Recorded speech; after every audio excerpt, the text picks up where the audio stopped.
Well, hello, you're back with me, Cool Dude Clem, and I've got a new memory card for my camera now, so I can do more videos. And so I'm now going to be entirely in high definition on YouTube now. This is the old memory card, and you can see how small it is. And just look at the amount of packaging that these things come in. I mean, it's ridiculous, isn't it? Well, this isn't part of it, obviously, that's my lunch, but yeah, I mean, all this packaging for something that's so small.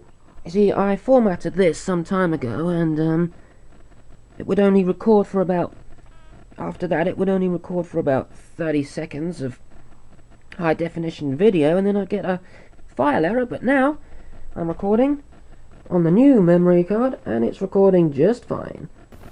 Anyway, remember this? In the last video I did about this, I said it needs a couple of minor fix-ups, and that's what I'm going to do today. So I thought while I did that, I'll take you on a little look inside.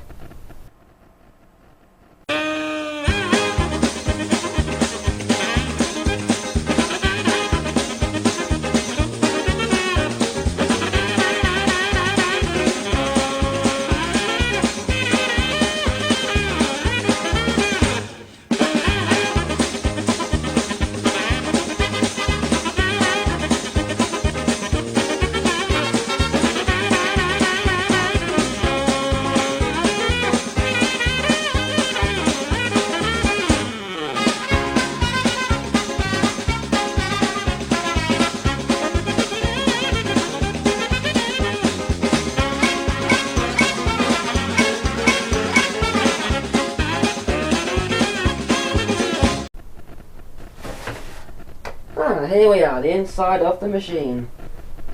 Let's take a little look at how this works. There are the two reel tables here.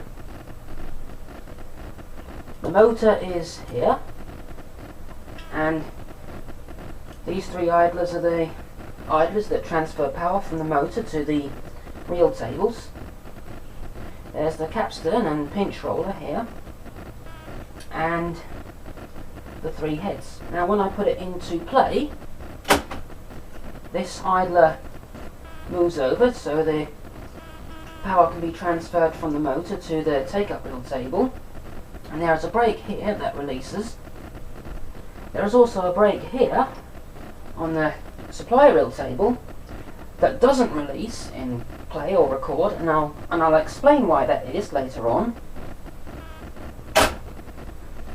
Now when I put it into fast forward, you can see pretty much the same happens, and this time both of the brakes do release. When I put it into rewind, the same thing happens with the brakes again, but this time these two idlers move so the motor can turn the supply reel table. I'm now going to give you a close-up on the reel tables, and you'll be able to see why only one brake releases when it's playing or recording. This is the take-up reel table, and you can probably see that there are two wheels here. This one is part of the friction clutch mechanism, whereas this one is just connected directly to the reel table. To keep it simple, I'm just going to call this one the friction clutch wheel. Now when I put it into play, you can see that the idler moves and it transfers the power from the motor to the friction clutch wheel. And when I put it into fast forward, you can see that it now connects to the other wheel for the fast forward. Now we're looking at the take-up reel table. No, I mean, sorry, the supply reel table. And you can see that it too has a friction clutch wheel. And right under there is the brake. Now when I put it into fast forward or rewind, you can see that the brake moves down so the reel table can turn freely. And when I put it into play, you can see that it still remains connected to the friction clutch wheel. And this is to put tension on the tape when when it's playing or recording, because there are no pressure pads under the heads to hold the tape against the heads, so this recorder relies on tape tension to hold the tape up against the heads, which is why that brake doesn't release. But it does pull the tape a bit too tight, which makes the sound tend to wow and flutter towards the end. So what I'm going to do is I'm going to take this reel table apart and make it a little looser so it doesn't put as much tension on the tape. We'll now take a look at the take-up reel table from the other side.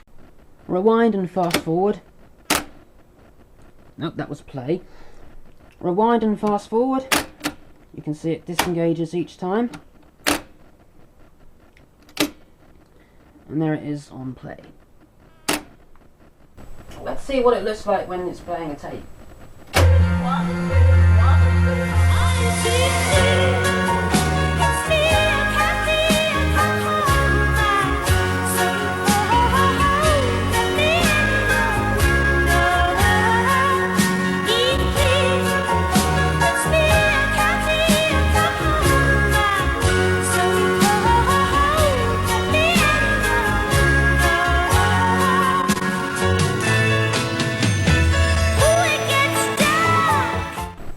What you heard there was recorded on this recorder. It was only recorded at 3 3/4 inches per second, and although it did sound really good, you're only hearing the right hand channel sound.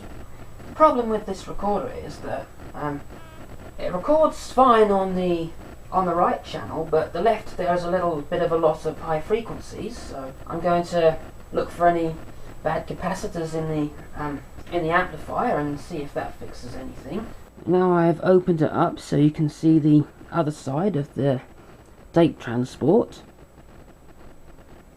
You can see it has a huge motor here, which is a 4-pole induction motor.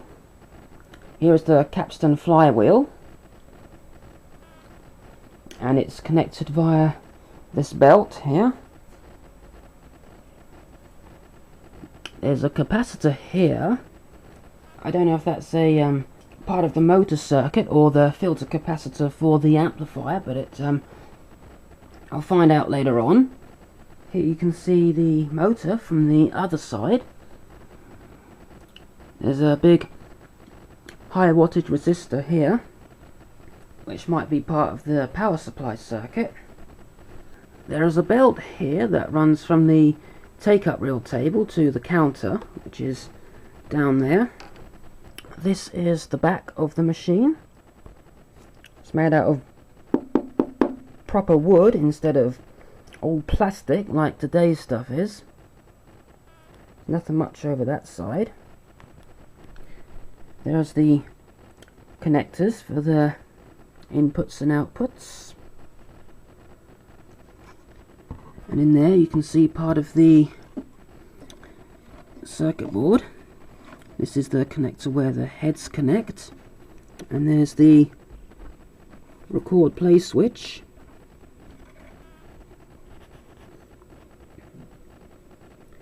There's where the mains comes in. And there's the transformer. But anyway, I've got to start working on this now. I'm going to recap the circuit board, which should improve the high frequency response on the left channel. Adjust the supply reel table so that it doesn't put so much tension on the tape, and either clean or replace this potentiometer here. So until next time, goodbye from the ugliest person in the entire world.